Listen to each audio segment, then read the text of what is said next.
berjumpa kembali di channel YouTube Forum Tanah Air Republik Indonesia. Saya sampaikan lebih dulu bahwa Forum Tanah Air adalah forum ide, forum gagasan, serta pemikiran-pemikiran yang saat ini sudah satu langkah Ibu Nur maju menuju ke hal yang sifatnya real.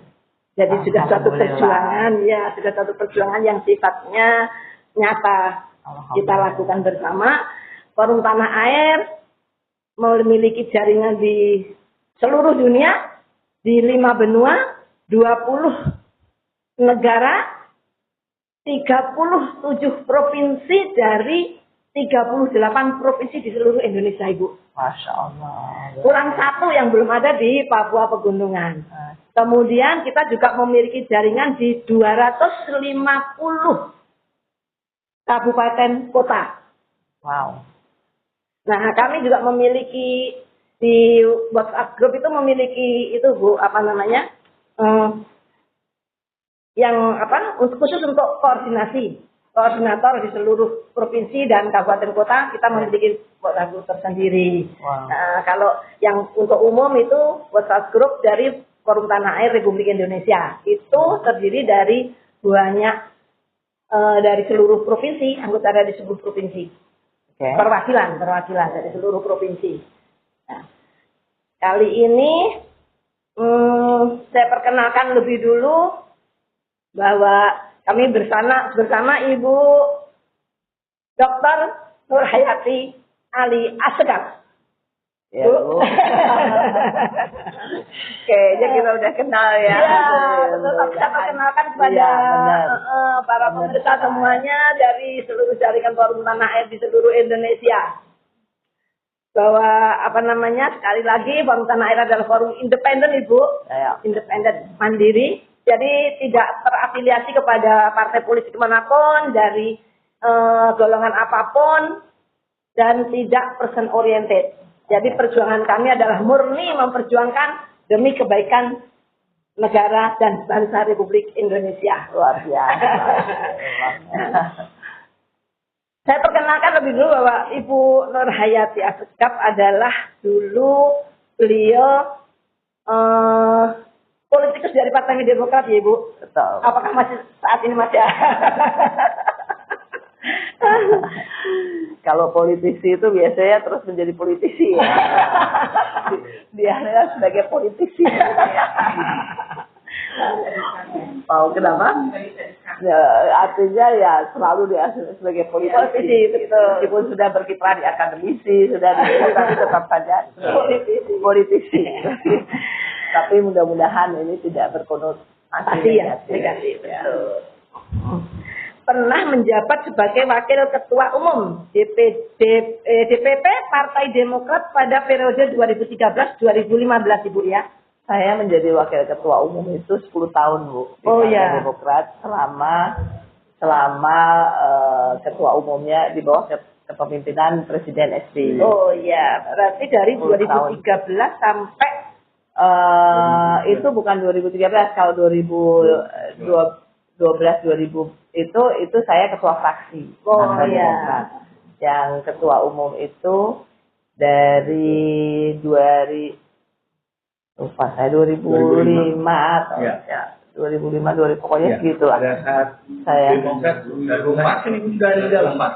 dari awal saya sudah di Demokrat, tapi waktu itu jadi wakil sekjen dan lain sebagainya. Tapi wakil ketua umum pokoknya ketika Pak SBY menjadi ketua umum, saya wakil ketua umum.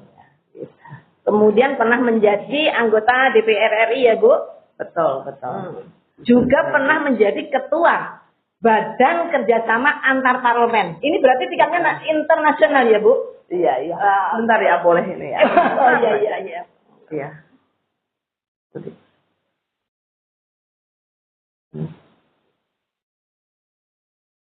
Maaf. Sebelum menjadi politisi, Ibu Nur ini sudah aktif menjadi aktivis sosial ya Bu. Betul. Dan juga sangat konsen terhadap pemberdayaan perempuan, pemberdayaan pemuda dan anak-anak. Betul. Kemudian juga konsen sekali terhadap pendidikan serta perkembangan anak-anak Indonesia. Selain itu juga Gigi memperjuangkan demokrasi di Indonesia, benar ya Bu? Betul, luar biasa. Sangat detail ya. Dan saat ini Ibu Dr. Nurhayati Ali Assegaf menjabat sebagai Presiden Nura Women Institute. Betul. Saya ada di dalamnya juga Ibu. Itu ikut pelatihan ya. Tapi bahasa Inggrisnya masih belepotan, jadi masih harus banyak belajar. Enggak apa-apa. Ya, banyak yang harus gitu Bu. Dan kalau tidak salah pernah juga menjadi dosen tamu ya Bu di Turki. Betul. Ya. Sungguh luar biasa. Saya juga menjadi presiden sampai saat ini masih menjadi presiden Geneva Council for International Affairs and Development di Swiss. Oh iya benar Bu. Iya. Ya. Masih itu Bu dibuat member woman political leader? Iya. Jadi sekarang menjadi itu sudah lama sekali, saya 10 tahun hampir di board member itu. Kemudian sekarang karena saya pegang Nura sama Jesiat, jadi saya nggak bisa pegang semua ya, jadi harus konsentrasi. Sekarang menjadi sebagai Global Ambassador untuk Sustainable Development Goals di WPL. Masya Allah. Saya pernah jadi Presiden Parlemen Perempuan Dunia. Oh, itu yang ketinggalan seperti saya Bu. Terus Presiden International Humanitarian Law. Komisiun International Humanitarian. Belum masuk catatan kami berarti itu. Nggak apa-apa, nggak apa-apa. Cuman ini kan untuk memotivasi. Iya betul. Ini yang pertama adalah Forum Tanah Air yang berada di seluruh dunia, tidak hanya di Indonesia. Kemudian saya juga akan memperkenalkan delegasi kami dari Forum Tanah Air Ibu. Saya sendiri, Ibu Istundati dari Koordinator Yogyakarta, sekaligus saya menjabat sebagai Wakil Ketua Forum Tanah Air. Luar biasa. Kemudian juga Bapak Bisma Sabtono juga dari Yogyakarta. Kemudian Bapak Rusdi Ihsan Amini. Ini seperti yang sudah saya perkenalkan tadi bahwa beliau adalah koordinator dari Sulawesi Utara ya. Tapi juga merangkap sebagai Korwil untuk seluruh Sulawesi dan Maluku.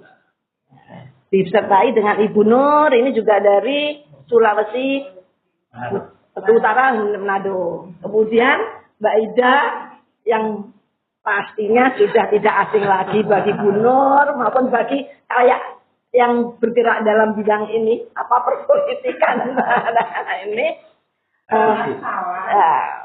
Beli perdemuan. Nanti tidak. Kalau sudah masuk sudah di FPA kan tidak hanya perdemuan, tapi ada ya beliau dari mudah-mudahan berkenan menjadi koordinator di Provinsi Banten, insya Allah. Makanya tadi saya kaget ya, ada budaya baru. Sebetulnya sudah lama di FPA, tapi belum muncul. Karena cuma sebagai anggota biasa. Biasanya kan cuma ngobrol-ngobrol benar-benar sama Prof. Maida gini-gini ya. Bisa kalau bisa saya. Mudah-mudahan insya Allah bisa. Ibu Dr. Nurhayati Assegaf, Masya Allah, bagi kami adalah wow. Benar, tahu orangnya biasa-biasa aja. Ada wow gitu ya. Yang wow itu adalah prestasinya Ibu, serta perjuangannya. Semua itu Allah, bukan ya kan kita hanya berusaha. Iya, benar. Jika kami lihat ya Ibu, deretan prestasi yang Ibu Nur capai selama ini, menurut kami adalah sungguh prestasi yang amat sangat luar biasa. Terima kasih. Yang Ibu ukir selama ini bahkan bisa dikategorikan sebagai suatu pencapaian yang fantastis bagi perempuan Indonesia. Sebetulnya semua kalau mau bisa ya. Makanya dengan pertemuan ini insya Allah kita bisa lebih banyak lagi yang memperhatikan ya. Alhamdulillah. Insya Allah. Tentu dari semua yang diraih oleh Ibu Nur ini bukan hal yang mudah ya Bu. Bukan hal yang mudah, perlu perjuangan, bukan hal yang diraih dengan begitu saja, bukan instan dan bukan diberikan kesempatan begitu saja oleh seseorang atau suatu golongan. Tentunya. Betul sekali itu betul ya. Karena semua itu kan seperti di dalam Al-Qur'anul Karim kan dibilang ya, faiza azamta fatawakkal 'alallah. Tapi azamtanya harus dilakukan. Ya kan, jadi kalau nggak ada azamta, nggak ada usaha, ya tidak. Kalau kita hanya berdoa, ya berdoa memang insya Allah kabulkan. Tapi sejauh mana usaha kita? Tanpa ikhtiar juga tidak akan ada. Iya. Saya kira apa yang sudah dicapai oleh Bu Nur Hayati selama ini menjadi suatu kebanggaan bagi kami, Bu Nur. Bagi kami, khususnya kaum perempuan dan juga bagi rakyat seluruh Indonesia tentunya. Kalau yang selama ini belum pernah mengenal siapa Bu Nur Hayati yang sebenarnya, pasti akan wow. Nah, ini karena Bu Is ikut di pelatihan juga ya. Bu Is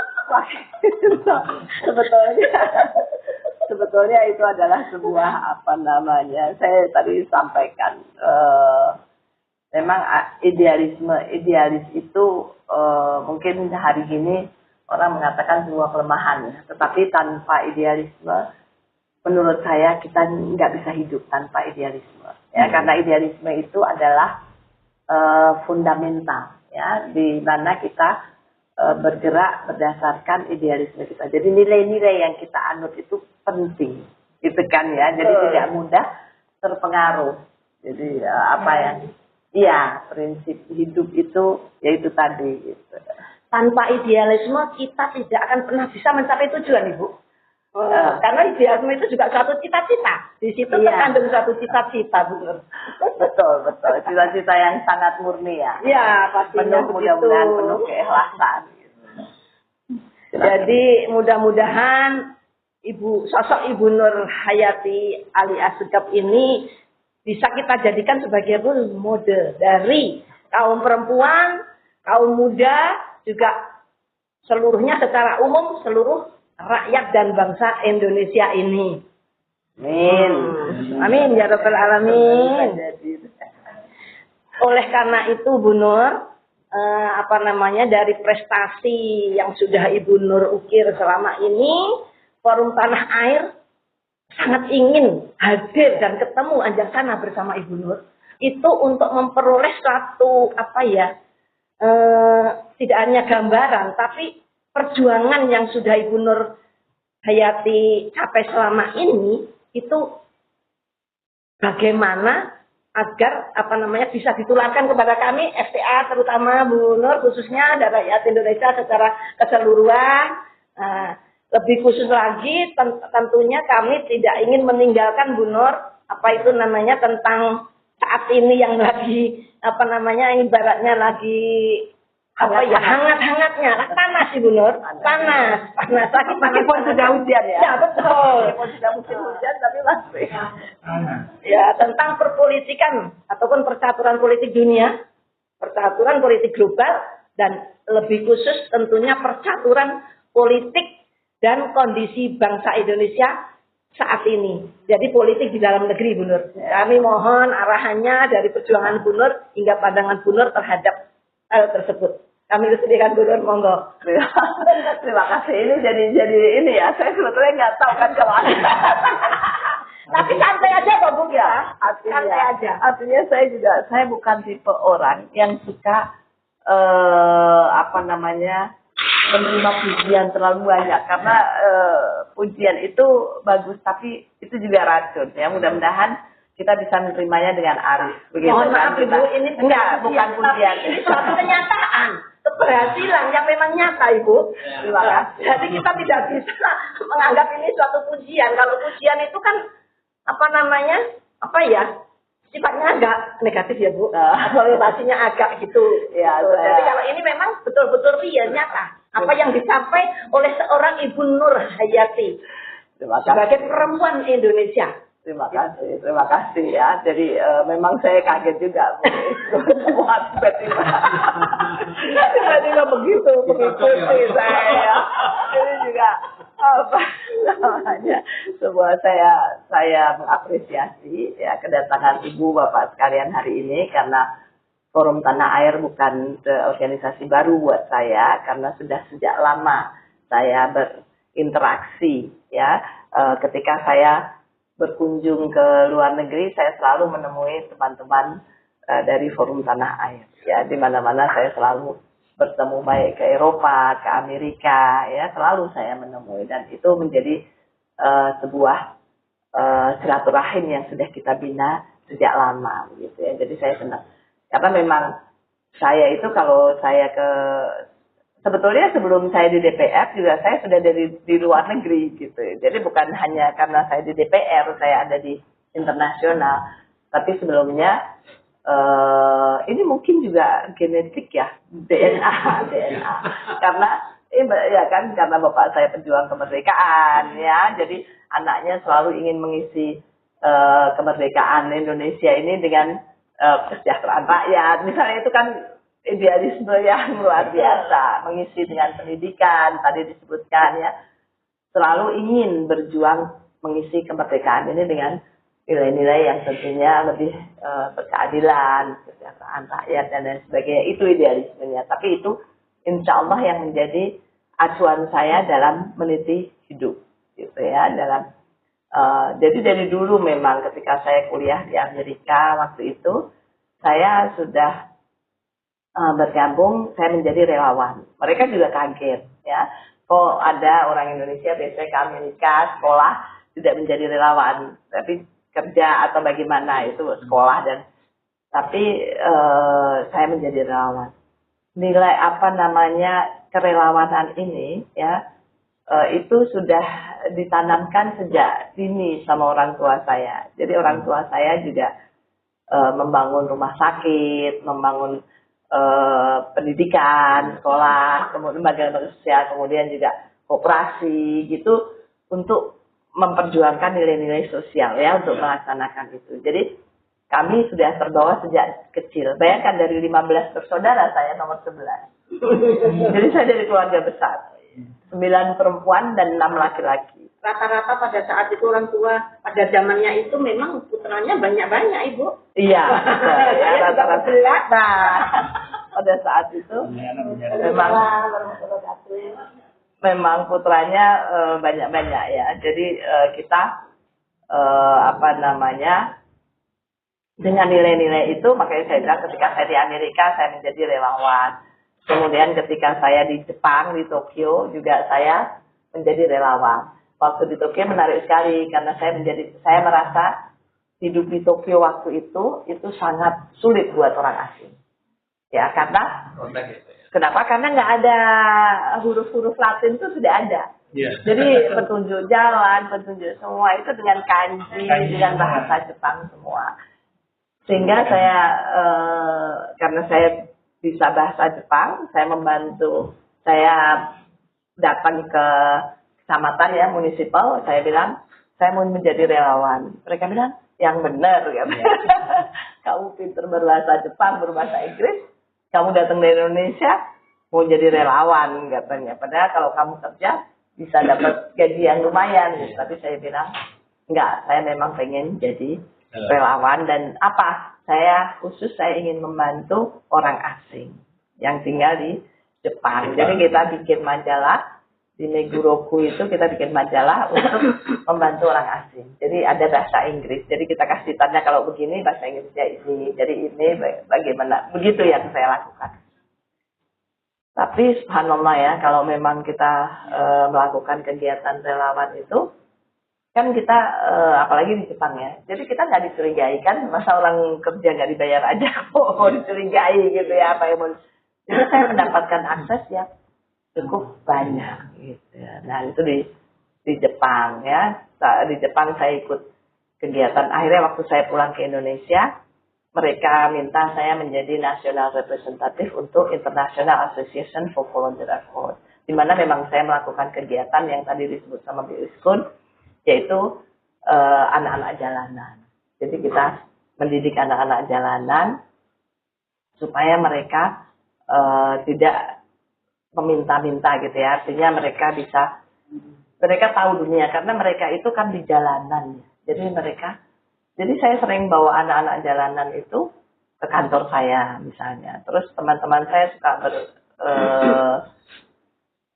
komentar yang negatif gitu ya, berteman sama, coba lihat bajunya kucel gitu kan, tapi karena saya orangnya apa adanya, bukan ada apanya, dia selalu bilang dia mungkin bajunya kotor tapi hatinya bersih, pikirannya bersih. Tidak bisa dilihat dari casing ya Bu? Iya, jadi maksud saya jangan lihat orang sebelah mata, jangan pernah meremehkan orang siapapun dia, ya siapapun dia, jangan pernah diremehkan. Ya, bagaimanapun. Karena kalau kita mau dihormati, kita harus menghormati orang. Ya, kan itu prinsip hidup kita, insya Allah. Nah, dan saya bilang orang gila pun kalau diremehkan marah, kalau dilecehkan marah. Gitu.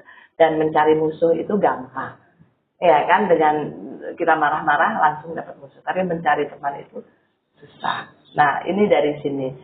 Tapi alhamdulillah dari banyak anak jalanan yang saya grooming gitu ya, kita ini memang nggak banyak yang jadi, tapi alhamdulillah ada yang jadi anggota DPRD DKI, ada yang jadi sarjana ya, udah sarjana, kemudian ada yang jadi pengusaha, nggak banyak, kira-kira 3-4 orang dari sekian banyak, tapi saya bersyukur karena kan ada pepatah ya, ketika Rasulullah bilang meskipun kalau kamu bawa biji satu, meskipun kamu tahu besok kiamat, tanamlah.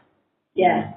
Itu artinya meskipun kita menyelamatkan satu orang, ya kan, itu berbuatlah gitu ya. Jadi pakai nilai-nilai ajaran itu, karena itu yang diajarkan. Walaupun hanya sebesar biji cakra, Ibu. Iya, betul. Jadi kita harus melakukan itu. Jadi dari situ, alhamdulillah ketika saya kembali ke Indonesia, saya menjadi senior terus berbuat. Tapi kita juga mencoba membantu anak-anak jalanan ya. Kemudian kita tahu kan banyak kesulitan ternyata. Anak-anak jalanan itu ternyata waktu itu kan harusnya mereka ditampung di rumah singgah, tetapi ada bermasalah. Kemudian saya juga karena saya sering menjadi orang asing di negeri orang gitu ya. Jadi saya di Jepang, Amerika dan lain sebagainya. Jadi saya juga membantu orang-orang asing yang di Indonesia. Jadi ternyata mereka juga punya masalah. Jadi mereka seringkali ya kebijakan-kebijakan yang belum pas gitu ya. Misalnya kalau overstay itu seharusnya dideportasi kan, tapi di kita didenda, terus dipenjara gitu, terus terputus dari keluarganya. Jadi bertahun-tahun. Jadi saya seringkali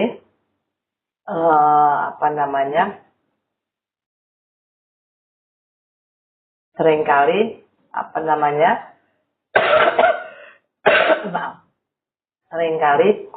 berbenturan dengan kebijakan ya. Oleh karenanya ketika waktu ada, saya sebetulnya ikut yang 98 dan sebagainya, kita tahu begitu ada reformasi biasa kan banyak yang mengajak ya, apalagi waktu itu sudah perempuan gitu ya, kita sudah siap ada kota perempuan dan lain sebagainya. Tapi saya ketika saya berbenturan dengan banyak kebijakan, karena saya juga baru dari luar negeri, kan saya tadi bilang saya sangat idealis ya, jadi saya berpikir, waduh saya nggak bisa kalau langsung terjun ke politik, jadi saya harus menyiapkan diri. Apa yang saya siapkan waktu itu, saya ikut Lemhanas. Saya ikut Lemhanas, jadi di Lemhanas kan kita tahu ya apa yang diajarkan itu. Nah, Ipolek Sosbudkam itu kan yang kita diajarkan. Jadi saya penting itu untuk tahu masalah kebangsaan dan lain sebagainya. Saya mengikuti Lemhanas. Terus banyak waktu itu kan sudah pemilu waktu 99 kan, tapi saya nggak ikut di 99 karena saya merasa belum pas. Karena saya belum mau, karena belum siap. Bukan belum siap, belum mempersiapkan diri. Saya harus tahu kalau saya ke politik itu apa yang saya mau lakukan, karena saya harus, kan saya dari luar gitu. Akhirnya saya ikut Lemhanas. Nah, setelah selesai Lemhanas, kebetulan kan banyak partai baru ya, yang 2003 menuju 2004 itu. Dan diminta, tapi saya akan beri penekanan kepada baik anak muda maupun perempuan Indonesia, ketika ditawarin ke partai politik itu jangan langsung ikut gitu ya, jangan dengan ini-ininya, tapi lihat apakah partai politik itu memperjuangkan perempuan, memperjuangkan anak-anak, memang ada pas gitu platformnya terhadap apa yang kita mau perjuangkan. Jadi kalau dia nggak punya platform yang kita mau perjuangkan, buat apa kita di situ? Jadi itu, makanya saya tidak ada saya tidak mengambil partai Islam, bukan karena saya merasa, tapi ya itu yang sudah dari dulu kan bapak saya pendiri PNI, sahabat Bung Karno, jadi saya pikir nasionalis religius begitu. Jadi saya putuskan waktu itu di Partai Demokrat, itu pilihan saya dan alhamdulillah saya di situ bisa kan ya, artinya bisa terus berkembang dan tadi seperti, tapi saya tidak kemudian ketika saya punya jabatan terus saya diam saja. Saya selalu memperjuangkan kepentingan perempuan. Jadi termasuk itu ya Bu, meminta atau mengingatkan para wakil rakyat dari Demokrat supaya setiap hari Bu, akhir bulan atau Jumat dan harus turun ke konstituen. Iya, itu ya. Konstituen itu kan ada reses ya. Jadi kita pastikan ketika saya jadi ketua fraksi itu kita lihat ya, jadi laporan resesnya mereka harus buat dan kita kita lihatlah gitu ya, kita observasi gitu siapa melakukan apa dan bagaimana, karena ini kan penting ya untuk saya menganggap ketika saya di DPR itu sini saya berat banget ya karena amanat ya, amanat rakyat. Saya merasa kalau meskipun rakyat nggak tahu kita berbuat apa kan gitu, nggak tahu kan apa yang kita lakukan, tapi kan ada yang melihat kita setiap saat yang di atas.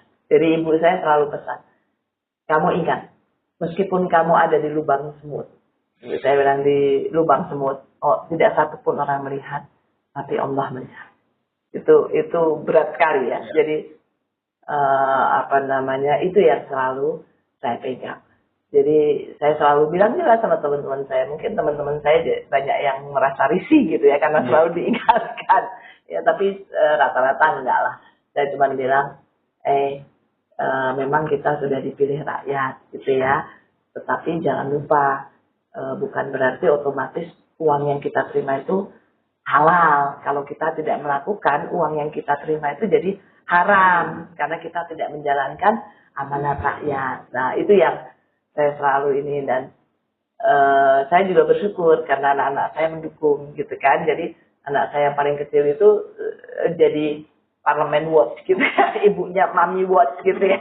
Jadi kalau dia nonton TV, kecil waktu dia masih kecil, dia nonton TV, dia dengar berita, satu ketika katanya anggota DPR akan dikasih cincin gitu yang sudah lewat gitu kan, akan dikasih kenang-kenangan cincin. Ketika saya pulang sampai di rumah, dia bilang, saya lihat tangannya Mami, lihat jarinya. Saya kaget kan, wah apa kamu lihat jari? Tahu nggak, kasih lihat aja jarinya. Saya kasih lihat. Terus dia bilang gini, Mam, pokoknya Mami jangan mau ya kalau dikasih kenang-kenangan dari DPR, cincin. Nanti Mami saya berikan cincin yang jauh lebih bagus dari yang kasih DPR. Ini anak saya waktu itu masih kecil ya. Saya jadi ketawa. Oh kamu dengar itu, gitu kan? Ya pokoknya Mami jangan mau. Nah nanti kenapa anak saya manggil saya Mami Dedi itu karena kita besar, anak-anak kan besar di luar ya, jadi nggak ada. Kita ajarin manggil bapak, ibu, mereka di sekolah panggil Mami Dedi. Akhirnya mereka ikut yang kebanyakan kan, itu juga bagian dari ya. Kemudian lucu anak saya yang paling kecil, dia tahu saya di Komisi 1, itu Komisi 1 itu pegang apa saja. Nanti dia nonton TV, terus dia bilang sama saya, Mam, itu nggak bagus TV itu, program itu. Apa? Program apa? Itu Mam, termehek-mehek. Tapi betul juga. Betul juga itu. Jadi itu nggak bagus Mam. Jadi Mami harus bilang itu. Aduh pokoknya kan gitu. Jadi sangat nggak bagus ya. Artinya dia mengikuti gitu kan. Jadi dia mengikuti. Saya senang. Gitu ya, meskipun saya sudah punya nilai-nilai, tapi kan orang ini anak lagi yang mengingatkan. Jadi itu yang saya juga artinya support, dukungan dari keluarga itu penting ya. Jadi itu ya, nanti ada apa lagi ya begitu dia, pokoknya nanti diumumin komputernya mahal, anggota DPR komputer harganya segini. Dia bilang saya ikut ya Bang ke DPR. Dia ikut ke DPR, nggak ngomong dia ikut ya ke DPR. Terus sampai DPR dia ke ruangan saya, terus saya lihat ya komputernya. Iya boleh kamu lihat programnya, dia lihat. Terus dia bilang sama saya yakin Mami nggak tahu ini isinya apa. Ya. Gitu. Karena ini game-game yang mahal-mahal. jadi saya nggak pernah pakai kan itu. Jadi yang begitu-begitu itu dia tahu benar gitu. Sehingga saya juga senang ya. Tapi saya memang di DPR itu ya dari pagi, dari Senin sampai Sabtu, kadang Jumat ya, Senin sampai Jumat, dari pagi sampai lebih dari ASN. Gitu ya. Kalau saya nggak di dapil ya saya di DPR gitu kan. Kalau nggak di daerah pemilihan, kalau lagi nggak reses ya di DPR. Itu melelahkan. Ya, makanya saya ketika waktu saya jadi ketua badan kerjasama antar parlemen, ketika pokoknya saya manfaatkan semua itu untuk kepentingan yang lebih besar, kepentingan Indonesia, bukan untuk saya. Jadi ketika ada pencalonan presiden untuk women parliamentarian, saya maju gitu ya, mencalonkan diri. Lucu waktu itu, sempat diginikan Bu, karena saya hadir pertama dan saya maju mencalonkan diri sebagai presiden itu. Terus teman saya bilang gini, Dr. Asya kamu itu baru di sini, kok kamu?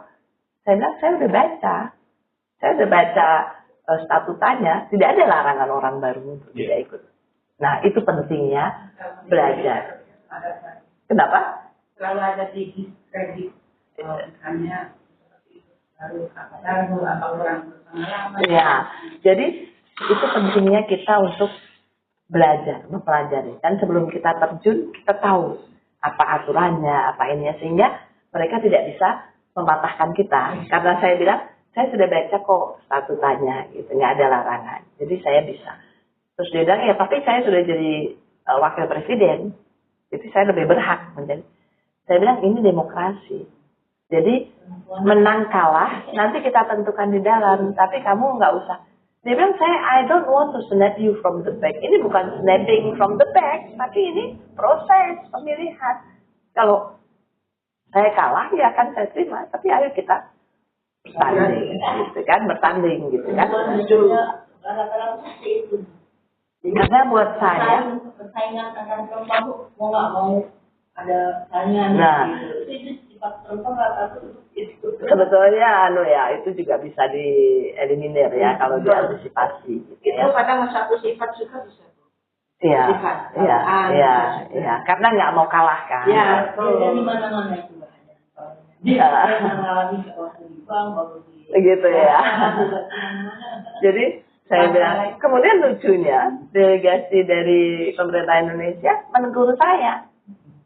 Bu Nur Hayati jadi wakil presiden aja gitu. Saya bilang, Pak, maaf, ini buat Indonesia loh, bukan buat saya. Iya, betul. Ya kan, ini buat negara. Saya bilang, kalau Bapak kira-kira ngerasa nggak nyaman, saya bilang gitu, karena saya baru, ya apa-apa, Bapak di luar saja. Nanti biar saya yang selesaikan. Ibu, sebentar saya potong sedikit. Apakah itu termasuk keprihatinan Bu Nur tentang minimnya perwakilan ataupun relawan atau apa ya Bu di luar negeri yang yang dijalani oleh para perempuan Indonesia? Kalau nggak salah Bu Nur pernah menyatakan bahwa ada keprihatinan masih sedikit sekali atau minim sekali bahwa orang-orang perempuan Indonesia yang berjuang di luar negeri sebagai apa gitu? Iya, jadi maksud saya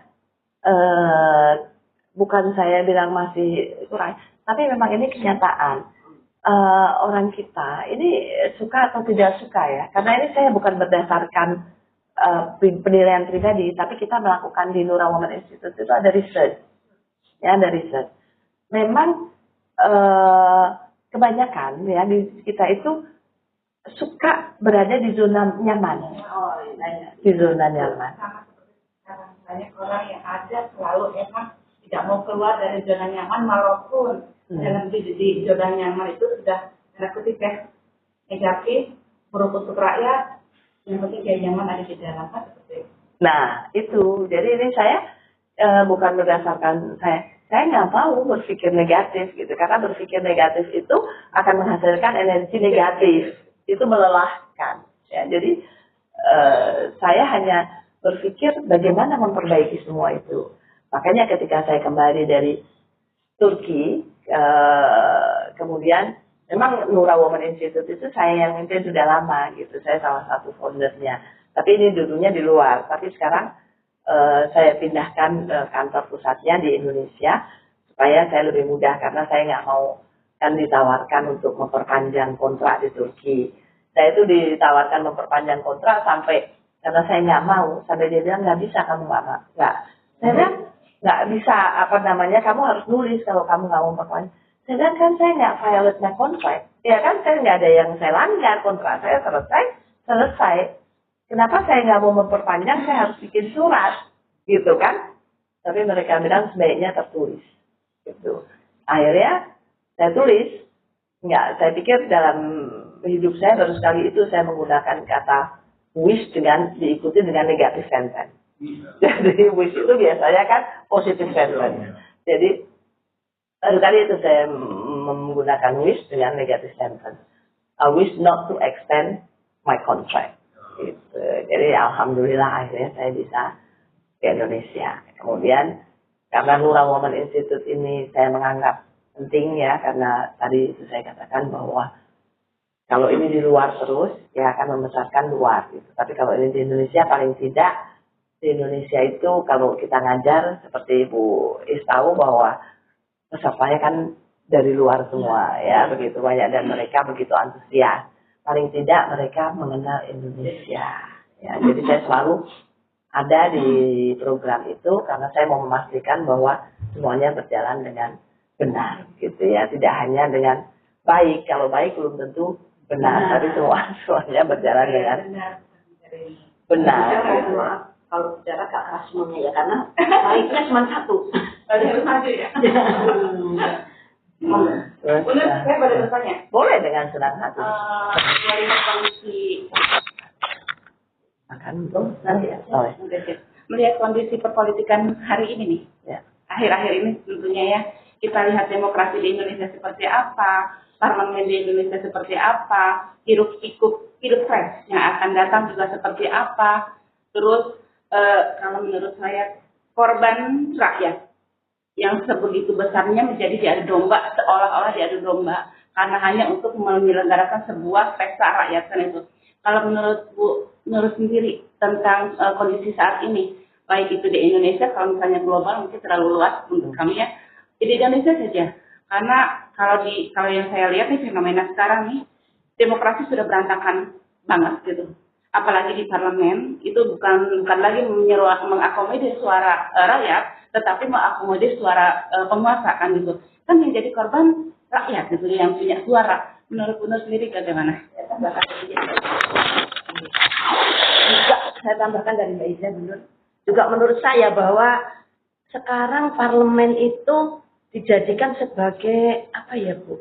Bukan lagi memiliki idealisme atau bukan menghayati bahwa saya ini adalah wakil dari rakyat, tapi sudah dijadikan sebagai tempat mencari nafkah materialis. Nah, jadi mereka yang masuk ke sana tuh rata-rata intinya saya mau bekerja mencari nafkah, bukan saya wakil rakyat yang saya mewakili suara rakyat saya. Sepertinya menurut saya pandangan saya seperti itu, benar. Bagaimana? Itu pertanyaannya bagus sekali ya. Jadi sebetulnya wakil rakyat itu kan dipilih oleh rakyat. Ya kan? Makanya saya fokus di pendidikan politik. Kan Nura Women Institute ini untuk memberikan pencerahan politik. Saya kalau waktu saya berkampanye, saya kan pernah berkampanye gitu ya. Saya berkampanye itu, saya tidak pernah pegang ini saya dan saya bilang coblos saya, pilih saya, tidak pernah. Itu tidak pernah keluar dari mulut saya. Kenapa? Karena saya Islam kan nggak boleh ya Pak jabatan. Ya kalau siapa yang bicara tim sukses saya, jadi bukan saya.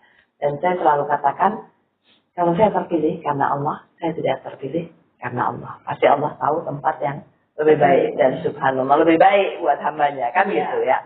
Dan subhanallah memang kemarin saya kemudian diundang di Turki itu kan. Ada 3 sebetulnya yang mengundang saya. 1 dari Inggris, 1 dari Amerika, dan 1 dari Turki. Ya, jadi subhanallah itu.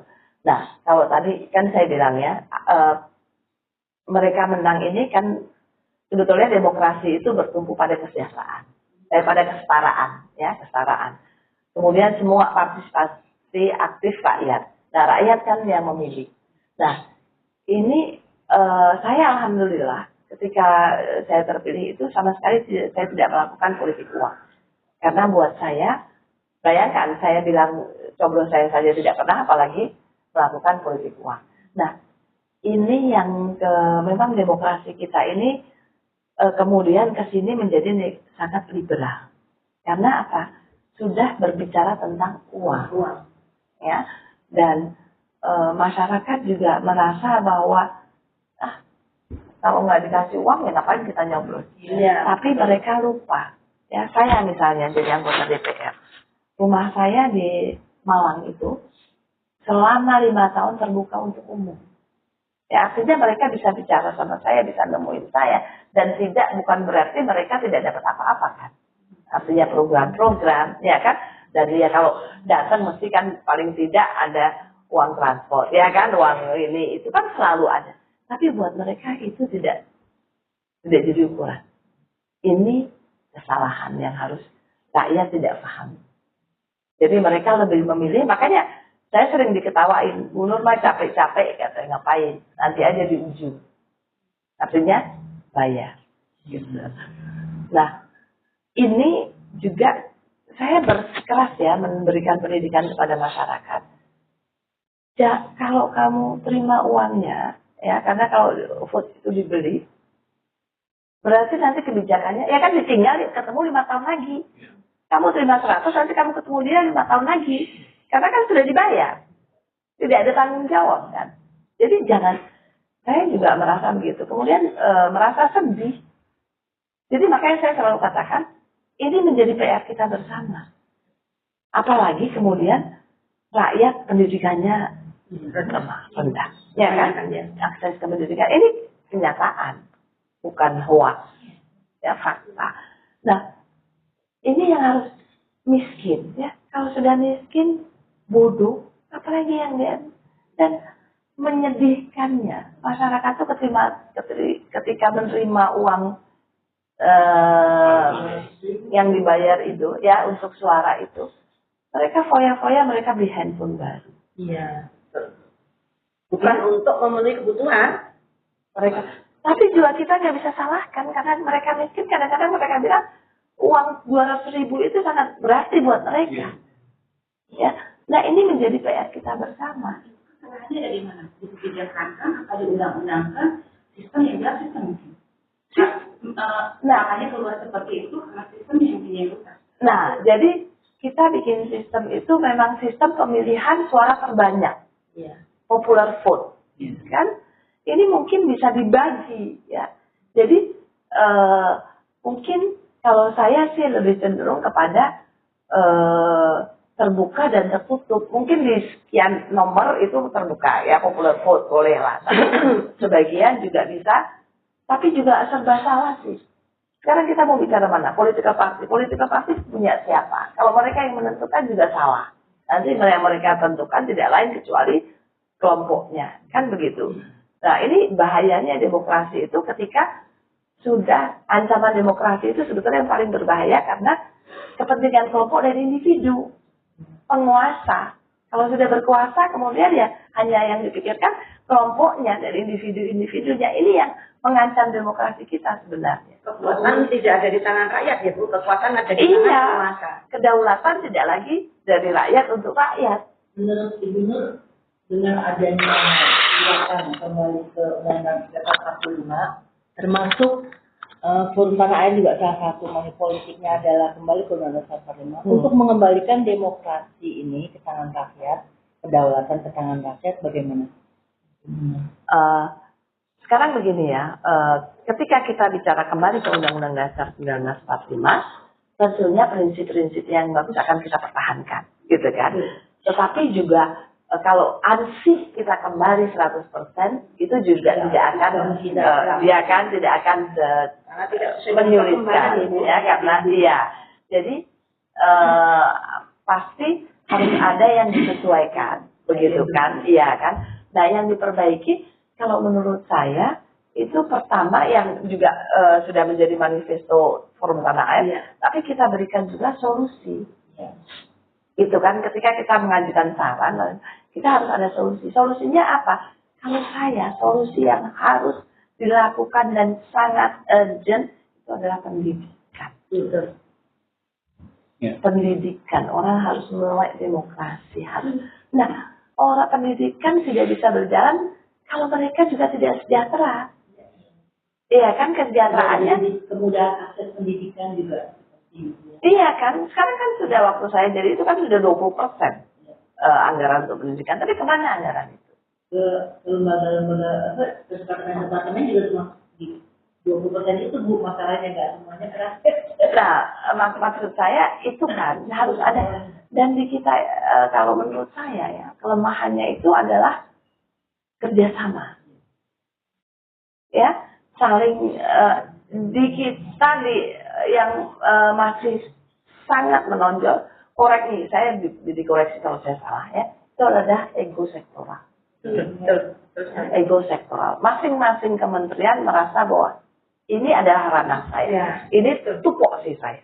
Ini sementara ya semuanya bertabrakan, ya anggarannya banyak. Nah, ini yang harus dipikirkan bersama. Maaf Bunur, menurut Bunur apa itu kira-kira yang membuat antar kementerian itu bisa seperti itu? Kan dulu juga tidak, waktu sebelumnya itu tidak sebegitu parahnya. Saat ini menurut saya kok semakin parah bahwa kementerian ini tuh seakan-akan lebih dari kementerian yang lain. Saya harus ini, termasuk di dalam anggarannya juga Ibu. Seperti yang saya dengar dari Bu Koni itu bahwa, Bu Sri Mulyani kalau nggak salah menyampaikan bahwa saat ini untuk anggaran kementerian tertentu itu masih mengajukan yang amat sangat banyak begitu sampai akhir nanti. Ya memang saya bilang kelemahan kita harus, kalau saya bilang sama teman-teman ya, kalau orang bekerja karena ada uang, itu bayi pun bisa. Anak kecil, ya saya bilang aja sama anak kita yang umur 10 tahun ya, anak sekarang kan pinter-pinter ya, dia bilang, kamu punya uang ini buat ulang tahun kamu, pasti dia tahu bagaimana menggunakan, ya kan, dengan mudahnya karena uangnya ada. Tetapi bagaimana dia menggunakan yang men-challenge kita itu dengan anggaran terbatas, kita bisa berbuat lebih banyak.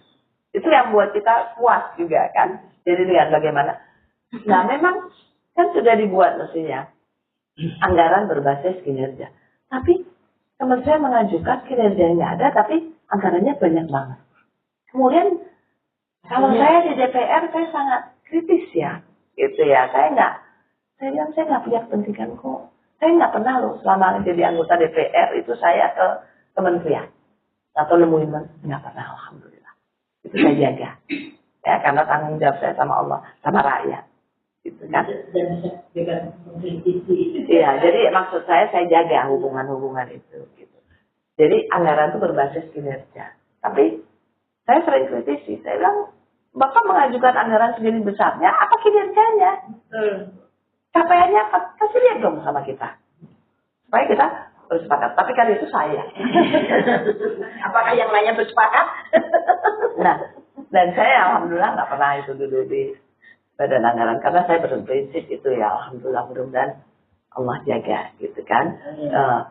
Terus ya itu, jadi kalau tadi dibilang anggota DPR dan sekarang sudah dilihat makin banyak artis yang menjadi anggota DPR ya tanpa tidak tahu, dan ini sudah memang benar-benar gimana ya, sistem kita kalau kembali ke Undang-Undang Dasar yang harus benar-benar diperbaiki itu adalah sistem perpolitikan.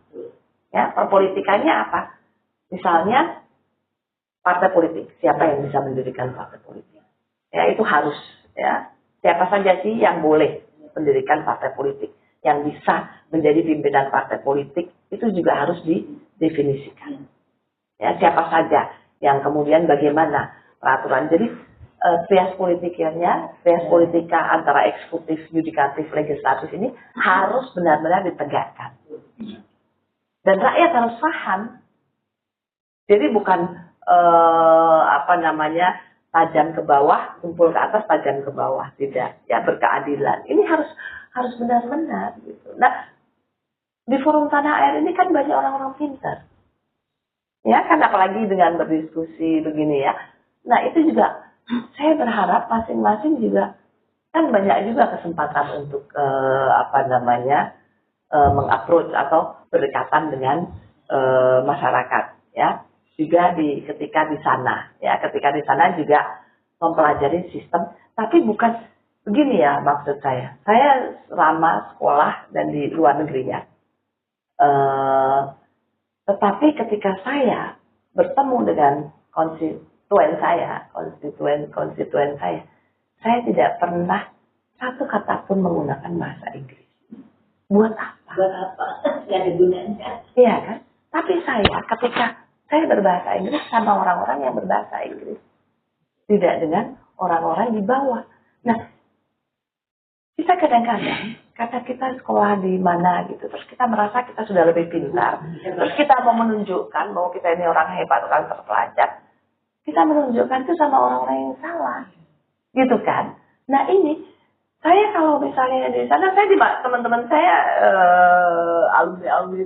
alumni itu bilang, kamu tuh ya malu-maluin, lama di luar negeri, bahasa tetap aja sama, mendok, Bahasa Arema ibu. Jadi bahasanya tetap aja mendok, malu-malu, gaya kayak nggak bisa bahasa Indonesia gitu. Kita pada berharap kamu ngomong gitu ya, seolah ngapain gitu, iya kan? Dan saya punya teman ketika saya di Jepang, ada orang Jawa, saya ajak ngomong bahasa Jawa, dia bilang, saya nggak bisa bahasa Jepang, akhirnya ngomong saya di Jepang, jadi pinter bahasa Jawa. Mohon maaf Bu Nur, seperti yang Bu Nur sudah sampaikan tadi bahwa harus ada perubahan dalam sistem kepartaian, partai politik dan sebagainya tadi yang saat ini memang undang-undangnya itu bahwa kekuasaan itu ada di partai politik bukan ada di tangan rakyat. Nah itu menurut Bu Nur berarti kan harus undang-undang yang dirubah Bu untuk memperbaiki sistem dalam kepartaian tersebut. Dan kira-kira usulan Bu Nur bagaimana? Dan menurut saya ada yang salah dengan tolak ukur yang dijadikan tolak ukur untuk mengukur kinerja anggota DPR. Itu ada yang salah. Kenapa? Karena anggota DPR itu seolah-olah ya harus memang namanya anggota legislatif ya. Tapi bukan berarti diukur dengan berapa banyak undang-undang yang harus dihasilkan. Iya. Berapa banyak undang? Tidak. Tapi diukur dengan bagaimana undang-undang ini terimplementasi dengan berkeadilan. Iya kan? Karena itu kedaulatan rakyat. Ya. Kualitasnya ya Bu, kualitas yang dihasilkan dari undang-undang tersebut. Ya. Ini pencapaian. Outcome dari undang-undang itu apa? Jadi bukan produk undang-undang yang dikejar. Ya, yang masuk itu kan selalu produk undang-undang. Iya kan? Dan apa undang-undang yang tidak selalu begitu urgent cepat direalisasi, diketok palu, sementara undang-undang yang buat rakyat makanya saya menghimbau dari forum tanah air ini, kan banyak orang-orang pintar, terjunlah ke dunia politik. Jangan berada di luar. Tapi gini Bu. Nah, iya kan berarti kan juga sama saja. Suka di zona ya, di comfort zone. Sama tidak mau tantangan. Yang di luar sana tidak punya uang. Ketika mereka harus tarik ke dalam, itu yang ditawarkan yang sebagai syarat itu harus ada uang. Uangnya tidak sedikit loh, cukup besar. Dan satu beberapa maaf ya, saya pengalaman saya aja yang dengan di bawah. Ketika sekarang mau ada air putih saya minta. Maaf ya. caleg itu. Makasih. mereka ditawarkan dengan alasan ini untuk perempuan ya, untuk mengisi 30% kuota. Walaupun perempuan itu tidak punya kapabilitas, tidak punya integritas, tidak punya kapasitas, gitu, apalagi pendidikannya pun minim, masuk. Ini fakta loh, bukan bohongan. Dan satu kemarin terakhir, yang mau masuk itu bahkan sampai nanya gini, Mbak, saya visi misinya apa? Loh, kok nanya ke saya? Kan Anda yang mau masuk ke dalam dan sudah terdaftar pula. Dan begitu harusnya kalau misalnya sudah terdaftar, aturan ada dong visi misinya yang mau ditawarkan, kan gitu. Nah sekarang sampai sebegitunya Bu Nur. Apa ini berarti memang ini mencerminkan kerusakan sistem yang sekarang ada? Karena orang yang pintar-pintar nggak mau masuk. Jadi, nah kan kayak Bu Ida nggak mau masuk. Ayo baik. Nah, selalu prinsipnya nggak punya duit. Ya apa? Menjadi rakyat biasa, siapapun yang berkuasa, kalau dia itu tidak sesuai dengan apa yang dia gariskan oleh kebijakan atau apa yang dia janjikan, saya melawan. Sampai nenek-nenek begini dia seperti di jalanan. Enggak apa. Sekarang ini anggota DPR itu Mungkin kalau ada perubahan sistem nantinya. Enggak Bu. Kalau nggak dimulai dari sekarang, nggak bisa. Nunggu ada perubahan, nggak akan pernah bisa berubah kalau bukan kita yang berubah. kalau kita yang tidak Jadi berjuang, ya. buat saya juga bilang, buat saya nggak ada yang nggak bisa.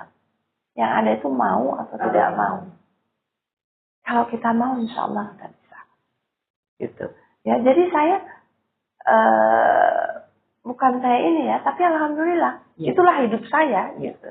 Karena saya bayangkan, ada nggak dari kecil saya, kakak saya suka ketawa sampai sekarang juga mereka ingat gitu. Ada nggak orang dari Solo, anak Solo ya, yang ketika SMP sudah punya cita-cita jadi sekjen PBB? Itu saya. Dan apa namanya, itu saya jalankan, gitu. Ya saya jalankan. Jadi saya hobi saya membaca, ya membaca ya. Jadi saya senang sekali membaca. Semua aja saya, komik ini itu saya baca. Ya. Tentunya Al-Quran juga dibaca ya. Dan dalam arti kata, dari situ ya kita kan dapat inspirasi. Dari situ kita dapat pengetahuan. Ya. Kemudian apa saya katakan tadi? Saya bukan orang yang menganut prinsip tiba waktu tiba akal. Saya orang yang menganut prinsip plan your work and work at your plan. Saya rencanakan hidup saya, ya, dan saya berjalan di atas rencana yang saya sudah buat. Jadi misalnya 5 tahun ke depan saya mau ngapain, gitu. Ya itu saya rencanakan. Oh saya mau ini nanti saya capai ini. Kenapa saya ada di BKSAP? Saya mau apa gitu di BKSAP? Dan itu saya lakukan. Karena itu diplomasi, jadi saya akan ambil. Ketika saya di BKSAP, saya mimpin IPU segala macam. Itu ini coba bisa itu ASEAN ya, tidak Singapura, tidak Malaysia, nggak ada yang berkutik di forum Interparliamentary Union. Karena Indonesia memimpin. Nah, ini dibutuhkan. Dan saya selalu sampaikan ke teman-teman sahabat-sahabat di forum tanah air, ayo dong bergaul sama orang setempat. Jadi kita belajar banyak. Tapi itu bukan untuk menggurui Indonesia. Iya kan, bukan terus merasa, oh saya di Amerika saya tahu sistemnya begini-begini, Indonesia harus tidak. Karena demokrasi itu bukan import. Demokrasi itu harus home ground. Ya, tumbuh dengan nilai-nilai lokal. Gitu. Harus tumbuh dengan nilai-nilai lokal. Ini bapak-bapak nggak ada yang nanya ini. Karena langsungnya ibu-ibu. Nah di sini juga deh kan. Kalau kan. Karena bunga sebagai sosok itu kalau dari ibu tadi tentang agenda kalau misalnya sekarang sendiri begitu hancurnya pemerintahan atau rejim sekarang mulai kalau bikin kata rejim sekarang menjalankan roda pemerintah, ya mereka itu tidak menjalankan semuanya karena tidak ada GBHM, betul. Betul, tidak ada rencana-rencana tidak melakukan itu. Kalau berbeda dengan bonus kan secara pribadi saja personal bisa melakukan itu. Gitu. Nah ini memegang pemerintahan tidak ada pakai gitu loh. Jadi kalau saya boleh jelaskan, kalau pemerintahan yang sejak reformasi mereka tidak menggunakan GBHM, tapi mereka menggunakan namanya RPJM, rencana jangka panjang, itu atau rencana jangka pendek nasional, itu apa yang akan mereka kerjakan, begitu. Jadi bukan berarti sebetulnya tidak ada, tetapi evaluasinya. Di kita kan rencana, kalau kita kan ada evaluasi, begitu ya. Jadi nyampe nggak sih, bener nggak sih yang saya lakukan? Misalnya saya serius Bu Ida, saya bilang ini kelemahan saya mungkin. Misalnya saya bilang oke, saya ke Turki ya, tapi saya cuma mau 2 tahun, gitu ya. Dan termati saya cuma stay 2 tahun, saya nggak mau lebih, karena ini rencana saya yang sudah saya rencanakan, meskipun diiming-imingi segala macam. Dan saya bersyukur sama Allah karena saya diberi keberanian di tengah-tengah kenikmatan. Saya bisa memutuskan karena saya mau hanya 2 tahun. Padahal saya di sana, bayangin COVID itu saya divaksin aja, dokternya dikirim ke rumah. Begitu dihargai, karena di sana seorang profesor kamu itu sangat dihargai. Profesor itu, kalau sudah dia ngajar ya, itu di sana itu kalau 15 tahun, dikasih paspornya sendiri.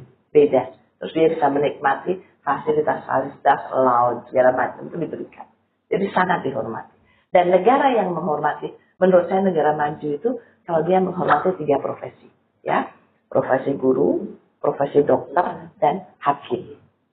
Kalau ini bisa dihormati, ya, dihormati, ini negara itu sudah tanda-tanda negara maju.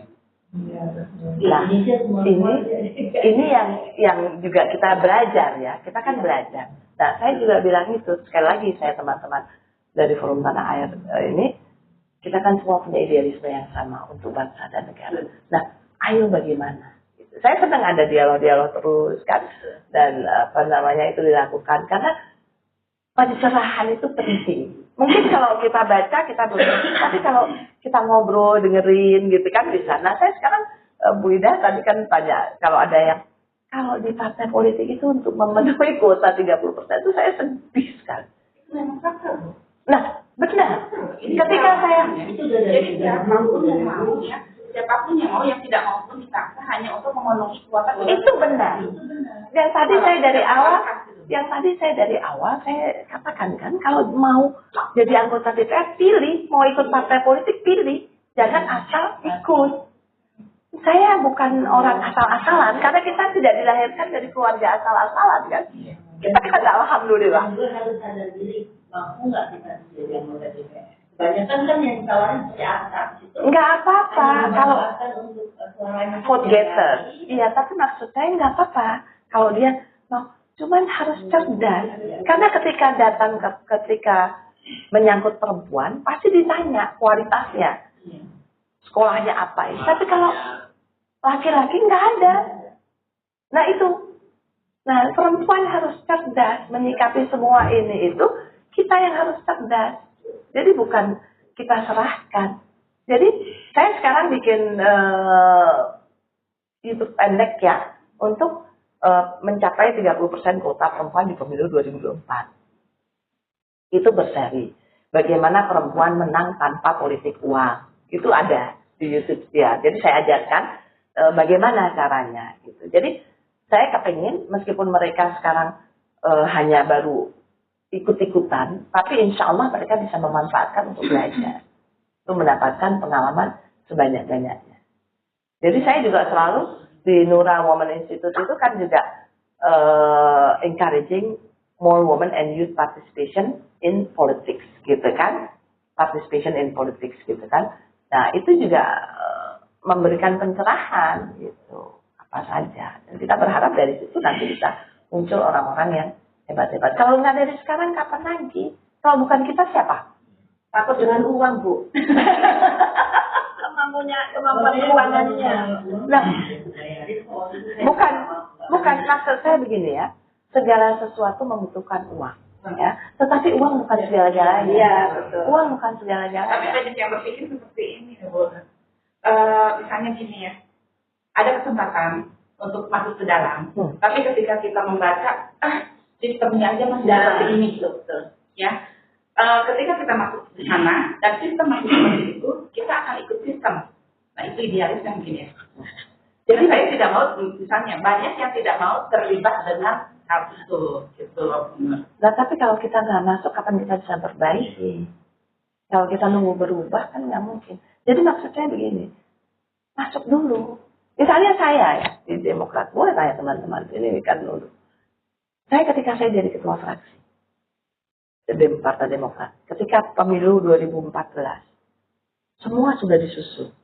Saya sedih karena anggota DPR ada yang ditaruh nomor belakang, pokoknya orang lain nomor begitu ya.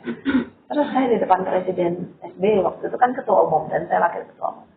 Saya katakan, Pak SBY, selaku ketua fraksi saya menginginkan gitu ya, nomor perempuan nggak di nomor sepatu. Jadi di nomor-nomor 1, 2, 3, kemudian nomor jadi, kemudian juga anggota DPR. Jangan di, mereka kan sudah punya suara, mereka sudah berjuang, terus diganti. Itu saya dimarahi sama orang banyak. Marah banyak yang memusuhi saya. Tapi kan saya tidak minta Pak SBY, mau dong saya jadi menteri, kan tidak. Buat diri saya kan tidak, tapi buat. Dan saya juga sering mengalami hal yang tadi itu. Misalnya saya pernah mau maju sebagai gubernur, karena masyarakat kan elektabilitasnya. Tapi kemudian mereka tertawakan, karena bilang nggak ada isi tas. Dan partai politik tidak mendukung saya. Ini kenyataan, dan saya mengalami hal itu. Tapi buat saya kalau sudah begitu, Bu Ida, saya bilang, oh Allah pasti tidak mau saya. Allah tahu tempat. Tapi jangan sampai tidak mau karena sistemnya masih begitu. Kan saya tidak mau. Saya berusaha. Ketika tidak didukung, ya nggak apa-apa. Allah pasti tahu. Allah mau menyelamatkan kita. Gitu kan. Nah itu, makanya saya bilang harus positive thinking. Gitu. Sehingga, udah ya, kan belum pada makan. Oh ya, dari semua pembicaraan hal-hal yang menyangkut dengan pemberdayaan perempuan maupun sistem yang saat ini kita sedang jalani yang memang belum sempurna. Nah, kira-kira dari Bu Nur sendiri, apa saran Bu Nur untuk baik untuk FTA kita perempuan di FTA maupun untuk perempuan secara keseluruhan di Indonesia? Ya. Jadi saya bilang, perempuan di Indonesia ini penduduknya 49,4%. Itu survei BPS 2022. Artinya hampir 50%. Berarti pemilihnya pun segitu kan? Ya kan? Pemilihnya pun segitu. Nah, bagaimana perempuan bisa berdaya? Bagaimana kita mau? Bangsa ini dari dulu kita lebih mudah diadu domba. Dipecah belah. Politik divide pernah dari zaman penjajahan kita nggak menang-menang, nggak bisa ini kata. Nah sekarang marilah kita bersatu. Ya? Sekarang lebih marah ya Bu itu. Nah bagaimana kita bisa bersatu? Kita rendahkan ego kita. Ya, saling mendukung. Kan semua orang itu punya kelebihan dan punya kekurangan. Tapi jangan kita cari kekurangannya orang terus. Tapi mari kita satukan kelebihan kita supaya bisa lebih tinggi, lebih besar lagi, gitu kan? Supaya lebih kan bagus. Ini kelebihannya apa, keunggulan semua kan punya masing-masing. Tapi jangan kita korek-korek kelemahan. Ya, nggak ada manusia sempurna. Saya juga tidak sempurna. Pasti saya punya banyak sekali kekurangan, ya kan? Tetapi buat apa kita mencari kekurangan orang? Dan satu yang saya ingin ini kan ya Pak ya, untuk itu. Saya bilang supaya, waktu saya di DPR itu benar-benar deh, itu sampai saya itu ada satu yang luar biasa membuat saya bersyukur ya. Karena saya mendapat ancaman yang begitu berat. Yang begitu berat ya di dalam kehidupan sehari-hari saya. Itu sampai saya ketika pulang dari DPR itu, pernah itu saya sujud syukur. Saya ketua fraksi itu harusnya punya fasilitas patwal. Ketua fraksi dulu pakai tulis, tapi saya nggak mau. Saya bilang udah cukup lah. Saya dikawal sama malaikat aja. Ya kan, saya nggak mau ajudan, akhirnya dikasih satu. Tapi saya bilang oke, perempuan ya. Karena dibilang Bu Nur terlalu berbahaya gitu, terlalu bersih. Oke, satu perempuan. Saya pakai polisi. Tapi fatwa saya nggak mau. Saya bilang, kenapa saya harus masuk rumah saya, orang tahu saya kapan pulang, saya kapan pergi, dan itu nggak nyaman buat saya, gitu kan? Jadi saya nggak mau itu. Nah, satu ketika saya ribut itu, saya bilang setiap saya pulang sampai di rumah saya langsung sujud syukur. Alhamdulillah Allah masih kasih saya kesehatan, keselamatan, masih dijaga saya sama Allah. Sujud syukur saya, nggak pakai wudhu, nggak pakai, langsung menghadap kiblat sujud. Saya baca subhanallah walhamdulillah wala ilaha illallah 3 kali. Bersyukur sama Allah karena masih dikasih keselamatan. Padahal di DPR itu kan aduh urusannya kan macam-macam ya. Iya. Dan yang saya hadapi kan laki-laki. Laki-laki yang tadi dalam notabene saya tidak menyalahkan karena mereka harus tapi kan itu yang kenyataannya. Ya. Dan saya siap mau tidur. Makanya wartawan sering bingung, tiap mau tidur saya bilang, ya Allah saya maafkan kesalahan orang-orang itu.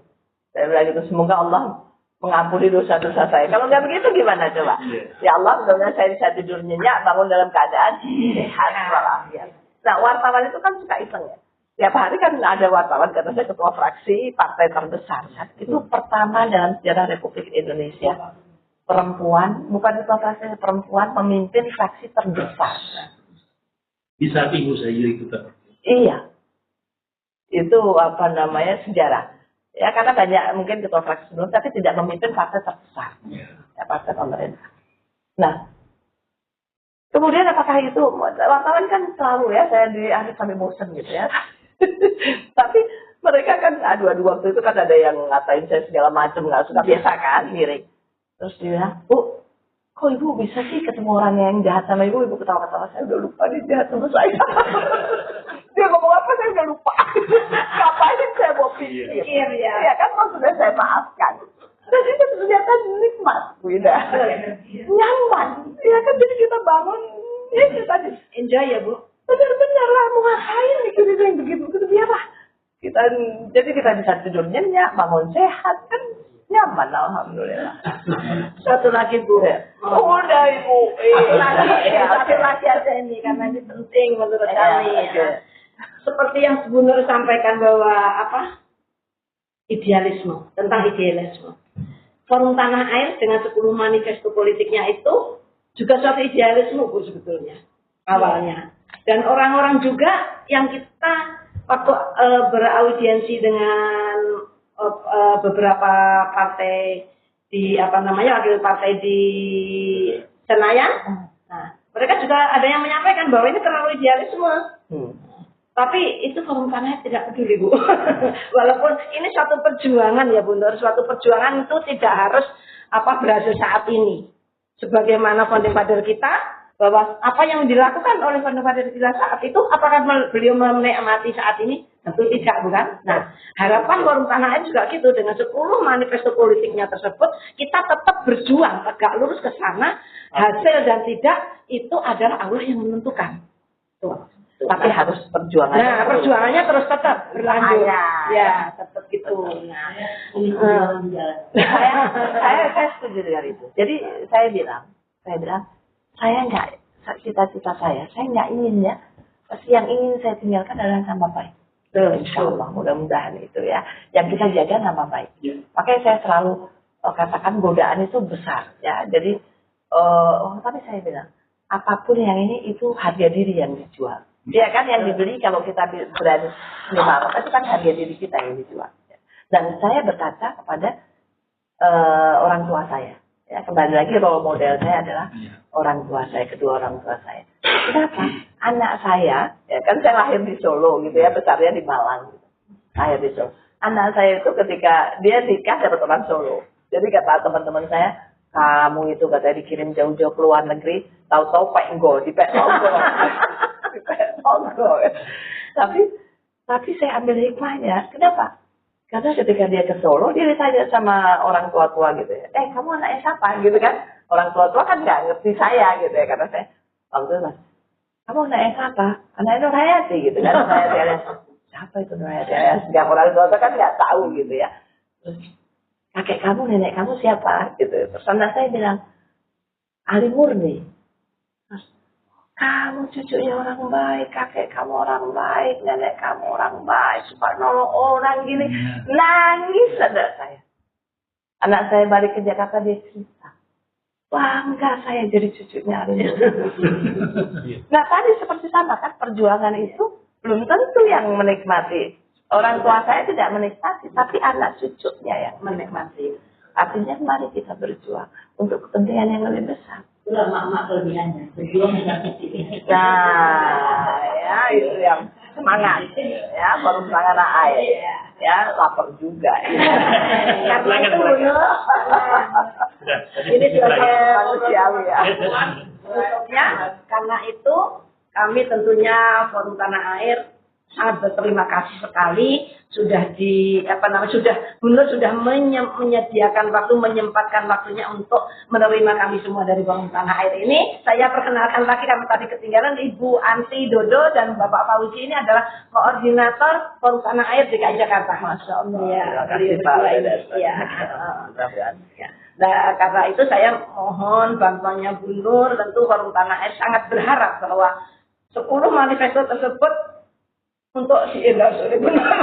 Biar bisa lebih kita sosialisasikan ke yang lebih luas, benar. Itu dimanapun juga saya selalu bersama Forum Tanah Air. Ya, amin. Insya Allah. Ya, saya yakin karena perjuangan teman-teman ini tulus ya untuk kepentingan bangsa dan tanah air, sama seperti perjuangan yang kita perjuangkan bersama-sama. Dan saya sebagai manusia, saya mohon maaf kalau ada kekurangan ya, kehilafan ya, tapi jangan segan-segan, anytime welcome. Ini tempat saya ya, kita kapan-kapan lagi, bukan cuma sehari, karena buat saya silaturahim itu penting. Silaturahim itu memanjangkan umur, membukakan pintu rezeki, ampunan Allah. Amin. Dan saya tiap ke luar negeri itu, yaitu saya temuin orang-orang Indonesia, saya kunjungi Islamic Center, dan biasanya toko buku. Dan saya terkagum-kagum ketika saya berkunjung ke Sudan, ya, saya melihat toko bukunya, kan Sudan negara Islam waktu itu yang sebelum terpisah, toko bukunya 5 lantai dan ditulis oleh orang-orang Sudan. Bukunya bagus banget. Kapan Indonesia? Ya, kapan kita mulai? Saya juga berharap teman-teman dari Forum Tanah Air biasakan menulis. Ya, saya tahu ada beberapa yang suka menulis, tapi yang lain. Ya, karena Islam kan ikro, baca. Kalau nggak ada yang ditulis, apa yang dibaca? Setuju ya? Setuju. Saya sendiri kelemah saya juga di situ. Jadi saya nulis juga, insya Allah. Ya, oke. Terima kasih. Karena itu kami juga menurut serta delegasi semuanya, apabila ada kekurangan dalam sikap, dalam tutur kata, kami mohon maaf lahir dan batin, dan semoga apa yang kita bicarakan di sini, kita bahas di sini akan bermanfaat untuk kita semua, Forum Tanah Air khususnya, dan seluruh rakyat Indonesia yang nantinya akan melihat YouTube kita ini. Benar. Amin. Amin. Saya akhiri. Assalamualaikum warahmatullahi wabarakatuh. Forum Tanah Air adalah forum gagasan, ide-ide, dan pemikiran-pemikiran. Forum yang independen tanpa berafiliasi kepada politik manapun, aliran politik manapun, dan tidak person oriented, bahwa Forum Tanah Air adalah forum perjuangan yang murni, tulus, ikhlas demi kebaikan bangsa dan negara. Amin. Assalamualaikum warahmatullahi wabarakatuh.